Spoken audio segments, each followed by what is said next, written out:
G'day guys, how are you? I hope you're all having a fantastic evening. Tonight I'm going to be doing a review of an action/comedy from Japan. This is spoken in the Japanese and Mandarin languages.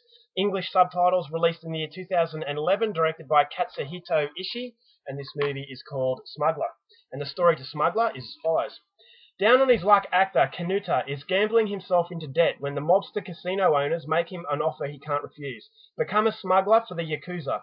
He joins a crew cleaning up after gangster hitman Vertebrae, a legendary assassin who needs only a pair of nunchucks to clear a room. When Kanuta comes into contact with the Yakuza underworld, he learns that his acting skills may not be as dull as he once thought. So Kanuta is the main character. He is an out-of-luck wannabe actor. He's considered a little bit of a slacker. He doesn't have a job, doesn't really have any direction in life. So he comes across the Yakuza, who run this casino, and they tell him about this rigged poker machine, and that if he plays the poker machine, it's going to give him a lot of money. And the deal is, he uses the poker machine, he gives a lot of it to the Yakuza, and he'll make a little bit out of it as well. So he sees this as an opportunity, but he ends up being caught by the police, and that poker machine is shut down. So the Yakuza are very angry about this. They see it as lost money, so they want Kanuta to pay it back. So obviously he can't pay it back because he doesn't have a job, so they think the next best thing is that he is going to work for them. And basically what Kanuta is going to do is become a smuggler. Now he joins a crew of cleaners that clean up after a legendary hitman from the Chinese mafia named Vertebrae and his brother Ichira. Now basically these guys just follow this hitman around, they clean it up, and what they do is smuggle the dead bodies over the border in order to dispose of them. So Kanuta is going to do this whether he likes it or not. So as he's thrust deeper into the underworld, he starts to realize that maybe his acting skills are a little bit more useful than he first thought. So what that's all about, that's something you're going to have to find out for yourself, because that's as far as I'm going with my synopsis. Now my thoughts on Smuggler. This is a really funny film and at the same time a really dark film. So for that reason I was really surprised by Smuggler.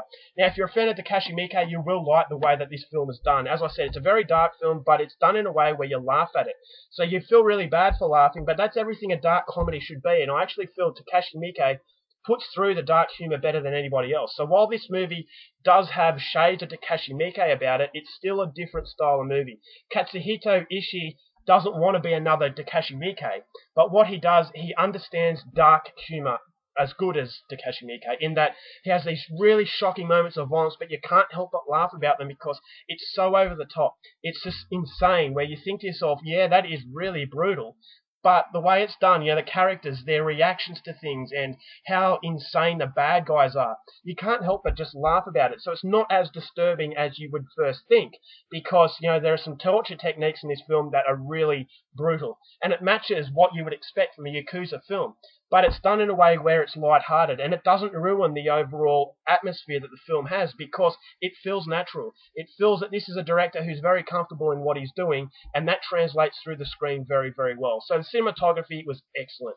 I thought he captured the underworld of the Yakuza very well. While it was colourful, it was kind of like a sleazy colourful. It didn't really have a happiness to it. It just felt like a really in-your-face, brutal ride, but then there's that sort of psychological layer where it lightens the mood. So you're never taking it too seriously. It's basically a film to enjoy, and the director knows exactly what he's doing, and this is a sign of a director who is very skillful.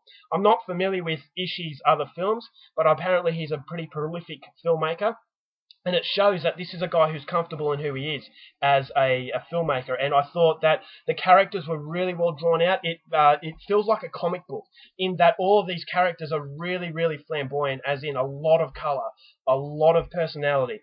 And the main character especially was really sympathetic. So I really I invested my time greatly in this main character of Kanuta. He was a guy who was down on his luck. He tries his luck doing something dodgy, and then he gets caught in the underworld, and he goes down and down, and he becomes way out of his depths. So you can sympathise with this guy because you can relate to him. But then you've got the other ones who are so far over the top that it's really funny. So there's that light comedy aspect of it, and then there's the serious aspect concerning the main character. So as I said, it's a very brutal film. There is some violence in here that really shocked me, because it does go against what the film as that light-hearted approach, then all of a sudden you're hit with something really shocking. So you're laughing, and then it's shocking, and you're back to laughing again, then it's shocking again. So that was what surprised me the most, just how dark this film actually was. The soundtrack is very good, but I actually think that the best part of the film, apart from the fact the characters were very good, was the script.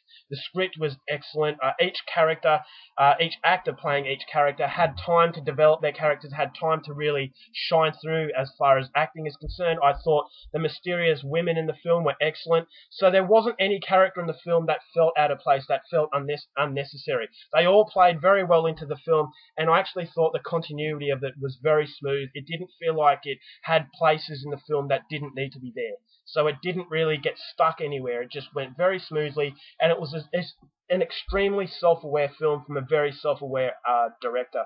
Thought the ending was very good. It didn't drag on. It just basically got to the point and then it finished, so I appreciated that as well. So in the end, what you get is a movie that does kind of feel like a comic book. It is very funny, but at the same time very brutal, and also quite touching and emotional concerning the main character. So that was a very surprising element that I got from this film. I wasn't expecting to like this at all, because I heard absolutely nothing about it. But in the end, what you get is a Takashi Miike style of film that really does deliver in the comedy, delivers in the brutality, and it delivers in the gangster sort of Yakuza element as well. So it's a movie that blends a lot together very, very smoothly in what was a very entertaining film. So overall for Smuggler, I would highly recommend it, and I'm going to give this one 4 stars. Alright guys, that's my review. Hope you enjoyed it. Till next time, keep watching movies, and I'll see you guys later. Bye.